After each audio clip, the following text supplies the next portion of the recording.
Hello, and welcome to A Health Podyssey. In the big picture, what we're trying to do here is start a movement. I'm your host, Alan Weil. While estimates vary, spending on prescription drugs in the United States exceeds $500 billion per year, making drug prices a perennial health policy topic. In this context, payers and manufacturers are in a constant battle, with manufacturers seeking to expand their market and payers attempting to use their leverage to negotiate lower prices. Patients and clinicians are often caught in the middle, seeking to obtain needed care while navigating increasingly complex pharmaceutical insurance benefit design, tiered formularies, drug coupon programs, and more. How much the United States health system spends on drug utilization management is the topic of today's Health Podyssey. I'm here with Scott Howell, Chief Strategy Officer, U.S. Pharmaceuticals at Novartis Pharmaceuticals Corporation. Dr. Howell and co-authors published a paper in the August 2021 issue of Health Affairs exploring the growing burden of drug utilization management and seeking to quantify its financial cost. They found combined costs shared across payers, manufacturers, physicians, and patients totaling almost $100 billion per year. We'll discuss these findings and more on today's episode. Dr. Howell, welcome to the program. Hi, Alan, and thanks so much. I'm really excited to be with you today. Well, it's great to have you with us, and it's a really interesting paper. So let's just set the stage for our listeners. Drug utilization management may not be a phrase that people have heard before. What is it? What do you mean by the term? What's included in the concept of drug utilization management? This generally refers to a set of activities or conditions that are required by the patient's insurance company or pharmacy benefit manager, PBM, before they'll agree to pay for a patient's prescription. Usually requires things like meeting the preferred formulary list of covered drugs, prior authorization paperwork that your doctor may have to fill out that certifies you really need the medicine and meet the criteria. Step edits where you have to try and fail perhaps some other more preferred drug before you can get the one your doctor prescribed. And then oftentimes increased patient cost sharing for these medicines as well. And just, I think most people are familiar with formularies, but basically, this is a situation where the benefit manager negotiates using its leverage and says, we're going to direct our patients to use this drug instead of that drug. And therefore, if you're covered by our plan, that's where you're going to start, regardless of sort of what your doctor thought was the right starting place. Is that about the right way to think about it?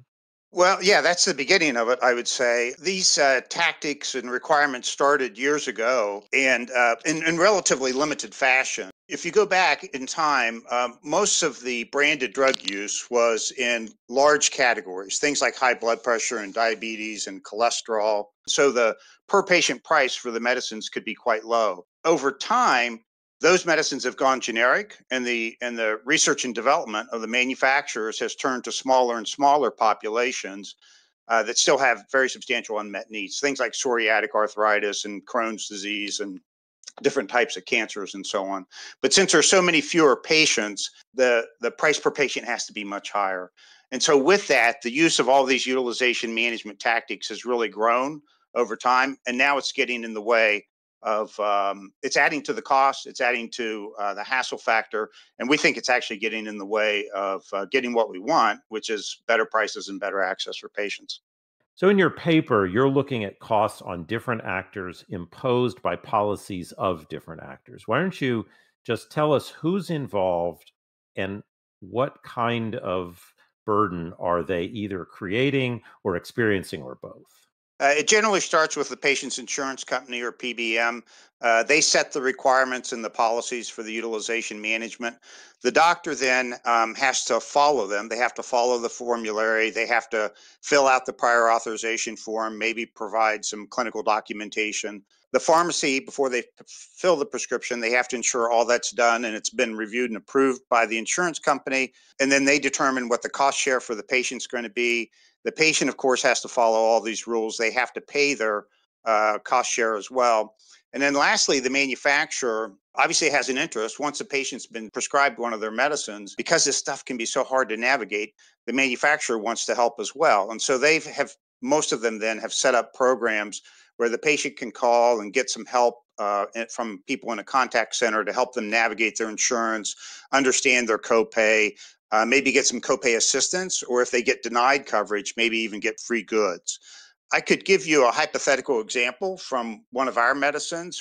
Yeah, it'd be great. Okay, so one of our medicines is Cosentyx. It's an anti-inflammatory for autoimmune conditions. It's a biologic agent. And so if let's say you have psoriatic arthritis, you go to see your doctor, you get diagnosed, and they decide they want you to try Cosentyx. The doctor will generally need to check and ensure that Cosentyx is actually on the preferred drug list for your formulary or not. There typically will be a prior authorization and some paperwork they'll have to fill out about your diagnosis and how they've confirmed it. It's quite common, actually, that you will have had to have tried and failed one or two or sometimes even three or more agents before you'll be allowed to try Cosentyx.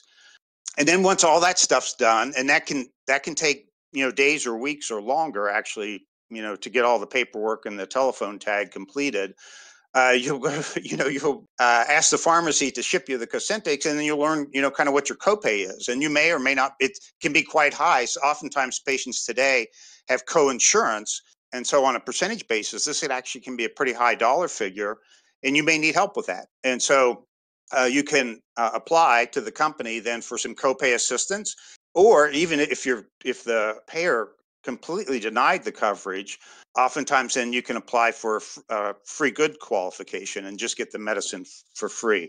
So as you can see, there's a lot of steps that everyone has to follow. It's quite complicated. It often ping pongs back and forth during the steps, and the telephone tag can be quite substantial.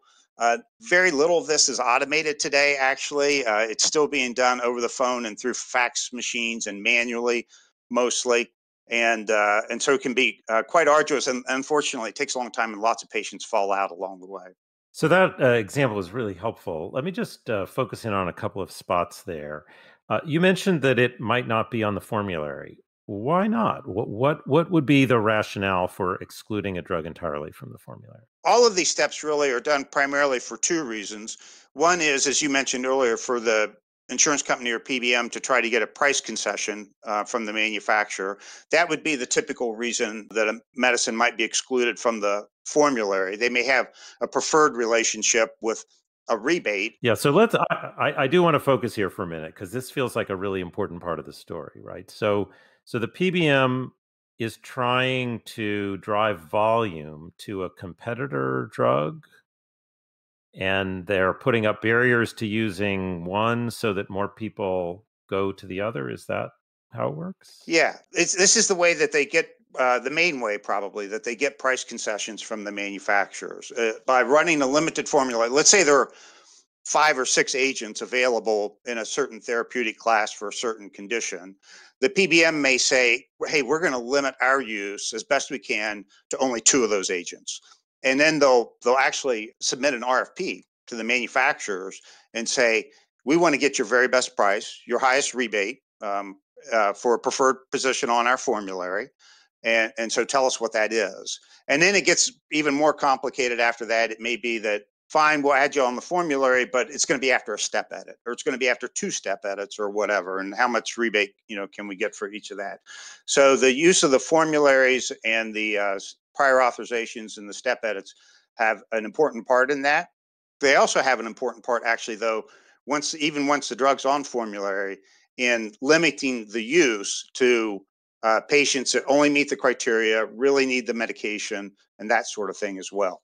And again, just to make sure we're all on the same page here, I want to focus on rebates and on step edits. So rebates are the discount against the list price. So it's basically, when we say we're negotiating over rebates, we're negotiating over the price. That's just right. The form in which it comes. And then the step edits is the requirement to use a presumably lower cost or preferred alternative before you use this, which again is a way to sort of drive traffic in one direction so that you've got the volume, you can negotiate a better price. Is that fair?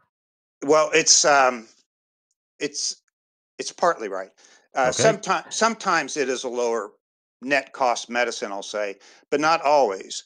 Sometimes it's a medicine that has been on the market a while, is in a leadership position. It has a lot of volume use, which may be difficult for to try to change that for all the patients and all the doctors. And so in that case, even though the rebate and the net price may not be as low as a new competitor, but because it's got all this volume, the value of the rebates is very high to the PBM and the insurance company, and they don't want to go through the hassle and the disruption, frankly, for the patients and doctors of trying to make that switch. And so yes, it is a way to try to get at lower net prices, but it's imperfect, even so. Okay, so I know I've walked you through a lot of preliminaries, but I think, as you say, it's a complex scenario, and the example you gave does show the role that so many different parties play. Let's start looking at the findings, and we'll take them apart. But you looked at these four categories of actors and tabulated up based on the evidence you could find, which doesn't cover everything, what it costs. So just give us a sense of the findings and then we'll dive into them. Well, let me start with our interest in this. Jamie and I and others. And Jamie is Jamie Robinson, your co-author. That's right. Thank you, Yep. Alan. I have worked in this space a long time, studied it a long time, and have seen it evolve and understand some of the challenges and issues with the way it has evolved over time. And we believe there's a better, simpler way to do this. We can reset the approach, get rid of some of all this onerous administrative steps and cost sharing and all those sort of things, save the money associated with that and so on. As we started talking about those things and writing about them a few years ago, we often got asked, well, how much expense is that? How much does all this cost and add up to? And so we tried to look into it and couldn't find any good sources on it. And eventually we decided to try to study it ourselves. Now, to your point, though, it's not an easy subject to study. There's not a lot of published data on all of this stuff, but we did the best we could. We started with a literature search for both academic information, but also professional reports from the companies and think tanks and consulting firms, analysts, things like that. We compiled the universe of the data, I'll say, narrowed it down to what we thought was good quality. We only tried to estimate the things that had data. If, to your point, if it didn't have data, we just didn't count it. So this is, in many respects, this is a conservative estimate of the amount of money being spent. If there were actually more than one source of the data, we used the average of the sources. And then we did very simple calculations that are all laid out, clearly in the paper. To get to the cost, we annualized the costs, and then we normalized them to 2019, so that we could, show everything in the same time set. And then we pressure tested it, frankly, just against our own experience, other data points, things like that, just to make sure that it didn't feel like anything was way off. A good example might be the calculation of the costs the costs for the payers and the PBMs to administer the prior authorizations, for example. We couldn't find data on the total number of prior authorizations that were done in the US every year. We found a number on a sizable subset from one source, and so we use that. Now, some of those prior authorizations are done, manually and over the phone and through the fax machine. Some of them now actually are able to be adjudicated electronically in a more automated fashion. So we found estimates for the costs of both types, and we've actually found several different sources for those, and so we used average figures for that. And then finally, we found a source that showed the ratio of manual versus electronic. And so then we were able to just do the simple math, add it all up, and it came out to about $6 billion per year. And when you look at all the categories, all the parties involved, what number did you come up with? Yeah, so the total number is a big number. And it's big enough to care about. It was $93 billion per year in 2019 dollars. So I'm going to stop you there and say that is an eye-popping number, and I want to take it apart a little bit. But we'll do that after we take a short break, and then we'll run those numbers and try to make some sense of them, figure out how to get them down a little bit.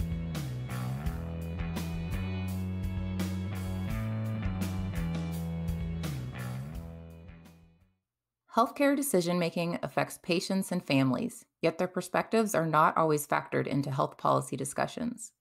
Each month, Health Affairs produces personal essays from the front lines of care through our Narrative Matters series. You can now listen to the authors reading their stories on our Narrative Matters podcast. Subscribe wherever you listen. And we're back. I'm speaking with Dr. Scott Howell, Chief Strategy Officer, U.S. Pharmaceuticals at Novartis Pharmaceuticals Corporation. We're talking about the cost, the financial cost, but also the hassle factor associated with drug utilization management. Before the break, the number fell in our laps, $93+ billion a year. And it's when you see big numbers, sometimes you just sort of can't even get your head around them. But this is really an astonishingly large number. And I wonder if we could just, before we try to figure out why it's so high, just put that in a little context so we understand how much is at stake here. How do you think about a number that big? Well, on its own, obviously, it's a sizable amount of money. As I mentioned, it's enough to care about. It's enough to that it ought to make us wonder whether or not we could do this in a simpler fashion and save some of that. But it also, in relative perspectives, it's a big number. In 2019, we spent $409 billion in the U.S. on branded medicines, and almost all this utilization management is focused on the branded medicines, Alan. Even as a percentage basis, it's a large percentage of the total. And as I mentioned earlier, we couldn't find data on everything. So the number is almost certainly higher than what we estimate here. We think it's actually a big waste. It's become part of the problem, and we can do better. And frankly, patients deserve our efforts to do better. So I want to get to that. But before we do, you just said something really important, and you also mentioned it earlier. This is only a subset of the market where these kinds of techniques are used. And you also mentioned that sort of in the older days, you had high volume drugs that have now become generic, and so they're not subject to this. And now we are looking at higher cost drugs on a smaller base. But there's still a whole lot of spending associated with some of the, not the generics so much, but there are branded drugs that are still widely used that are moderate cost compared to these biologics and the like. So, do you have a sense when you look at these utilization management techniques, how much they're oriented really almost exclusively to the very high-end, high-price specialty drugs, or are they also applied to broadly used, branded, but lower cost drugs? Mm-hmm. It's a scale, as you'd imagine.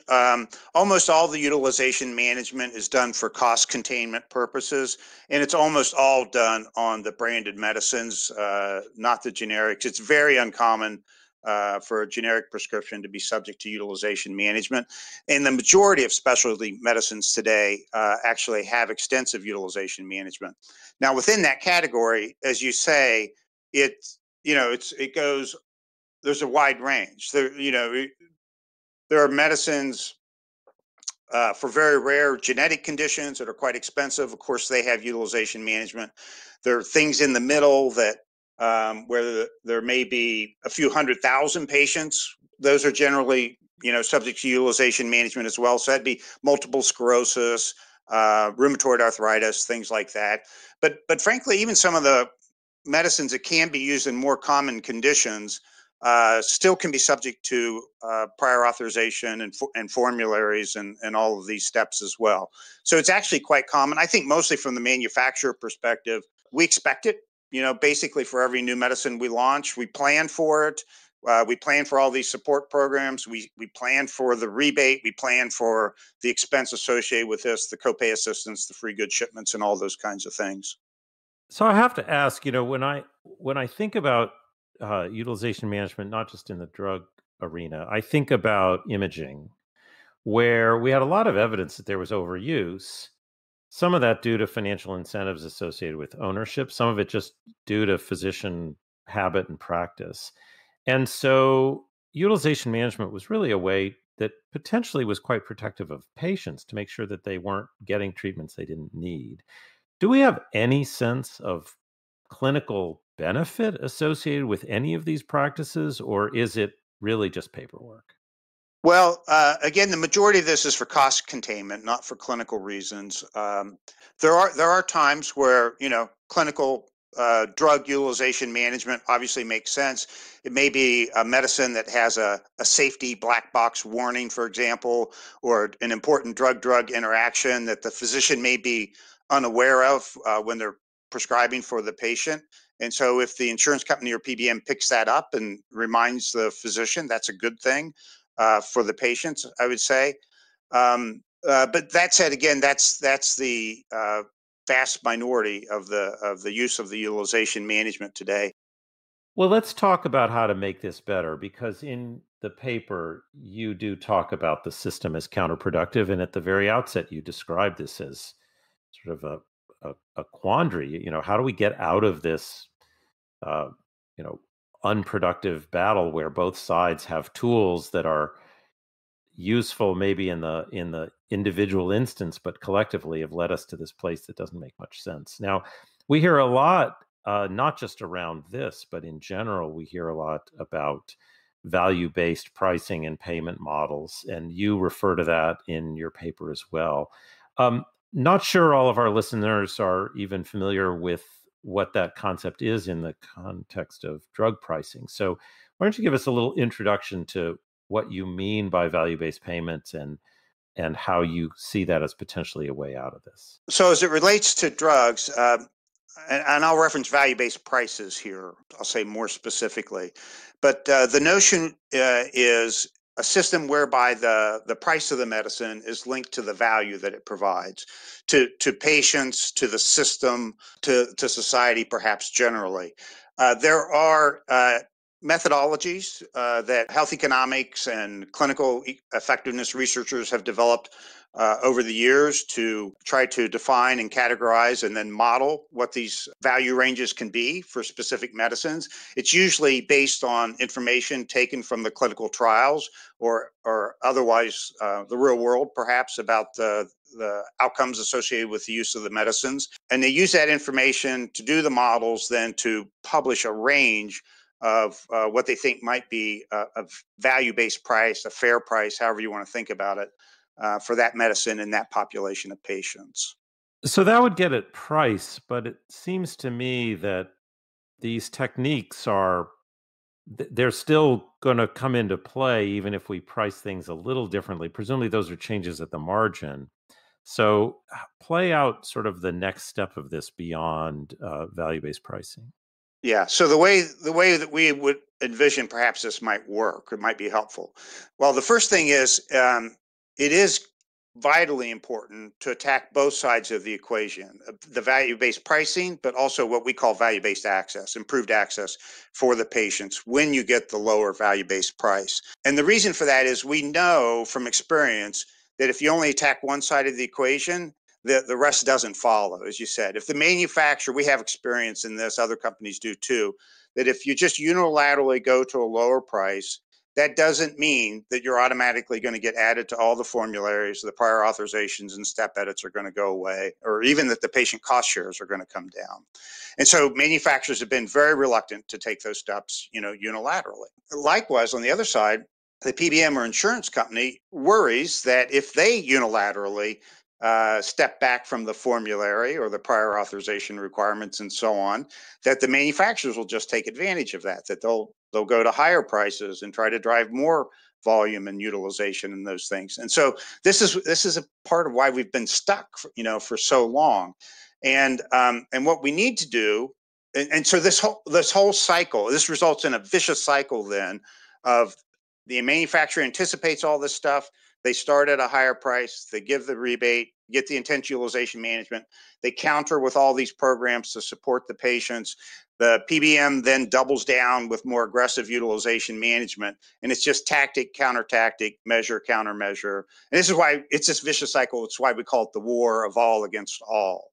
And what it's resulted in, unfortunately, over time, is a system that actually incentivizes higher prices, then oftentimes pretty deep but hidden rebates that often, mostly, don't go back to the patients who are using the medicines. and then variant utilization management that is a barrier actually to the patients that do need the medicines as well. And what we want, as citizens, is just the opposite. What we want is a system that encourages moderation in prices, lower prices, and fair prices. And when we get that, then great access for patients, so that everyone that really needs the medicine that we agree is at a fair price ought to be able to get it. And so that's the vision for the trade: value-based price for value-based access. Both sides done simultaneously. Both sides sort of lay down their arms and allow us to step back from this war of all against all. So this sounds good. It sounds like sort of the proverbial win-win, where you say, "I'll give you something if you give me something, and then we're all better off." I'm not sure why in the current environment that would be impossible. I mean, rebates are voluntary. Some of the government program rebates are not, but the commercial PBM negotiated rebates are voluntary. The choice to apply the step edits or the various other techniques, those are voluntary. So I guess the question is, what would it take to do this? Do we have an example of a drug where people said, let's try it differently, and it actually worked out? We have partial examples, and we have examples where one side tried it and it didn't work out, and those kinds of things. But I don't think it would take much, Alan. I think, really it just takes the courage to try. The challenge is, and you mentioned this earlier, we are in this complex, locked in game that every side has, refined its position, perfected its position, its tactics over time, and is reluctant to step back for fear that the first step back will be a give up in some way. I'll be worse off because the other side won't respond the way I hope or whatever. And so then we stick to what we know, and we think we're winning in the short run, but we've lost sight of the big picture in the long run, and the sub-optimization overall. So really, I don't think this is part of why I'm so optimistic actually about this and excited about it, is it isn't that complex, and it is something that we can choose to do. We just need some people that are willing to try, to have the courage. We're out as a company, and part of this effort of publishing this research, of talking to you, of talking to other peoples, is to try to find some collaborators who are willing to try this with us. I think they're out there. We're bumping into more and more folks that share our belief that we can do better and that we should try to do better for patients, and want to be part of that. There are a whole host of small, startup PBMs that view this as like they've got everything to gain, and so they're very interested in these sorts of things. Employer groups, patient advocacy groups, academics, industry experts, and so on. We just need the courage, I think, to stand together, work together, and try. Yeah, the lawyer in me wants to make sure, and I know you all have plenty of lawyers, that that antitrust doesn't become a problem here. You can't really sit in a room with everyone talk about your prices. That's not allowed. Yeah. You're really talking about practices here, and you could probably find a way to discuss de-escalation without actually talking numbers. But I know someone who knows this field better than I do would find a way in here. Well, I really appreciate your optimism. I guess as we come to a close, I just want to ask. I mean, you're at a pharmaceutical company. You're reaching out, I would say, with this research, and in part, you're pointing your fingers at your own sector, but you're also certainly needing the PBMs and the insurers to own their part of it. So I'm curious, and I realize this paper just came out, but I am curious in your broader conversations, what kind of reaction you have both on the pharmaceutical side, and whether you have gotten any sort of reaction response from the payer side as well, to see if the field's ready for this. Well, first, to your point about the lawyers, you're exactly right about that. And I, specifically did not mention talking to other manufacturers. We're not doing that. And this needs to be, we believe, a voluntary negotiation based on these benchmarks between individual manufacturers and individual PBMs. But then, yes, to the latter point, yes, we definitely are finding people, again, more and more that are interested in this approach. And again, it's why I'm so excited about it. I've got colleagues, all across the industry at this point in my career, Alan. I started off practicing medicine. I've worked at a couple of insurance companies myself. I worked at one of the big distribution and pharmaceutical services firms, and now Novartis is the fourth pharmaceutical company I've been at. I've got colleagues across the industry in all different areas that likewise believe that we're not doing the best that we can do for patients in our current system, and want to do better. They're committed to this and want to do better, but they feel trapped by the current system. They're not sure about how to go about it differently, and so we all remain sort of collectively stuck. Again, these emerging PBMs are very engaged. We are talking to existing PBMs about it as well. Some of them have shown interest as well. And so I remain, super hopeful about the future. We're going to keep working on it. We have more research that we're working on to try to elucidate this further. We're going to keep publishing. We're going to keep talking to folks. I'm super happy and proud to work at a company that cares about this and is trying to make a difference. And in the big picture, what we're trying to do here, Alan, is start a movement. And for us, this is our day one, and you're a part of it here today, and I'm thankful for it. Thank you.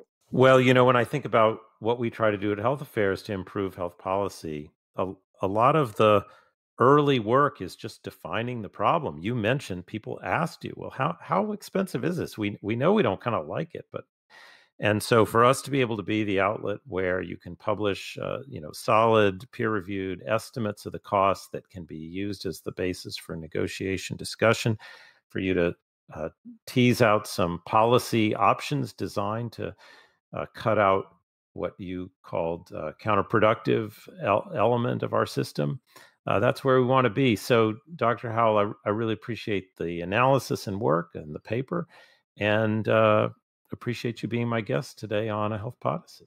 Terrific. Thanks for having me, Alan. Thanks for listening. If you enjoyed today's episode, I hope you'll tell a friend about A Health Podyssey. Health Podyssey is produced by Health Affairs, the leading journal for health policy research. The team behind the show includes Patty Sweet, Jeff Byers, Julia Vivolo, Sarah Kolk, and Sue Ducat.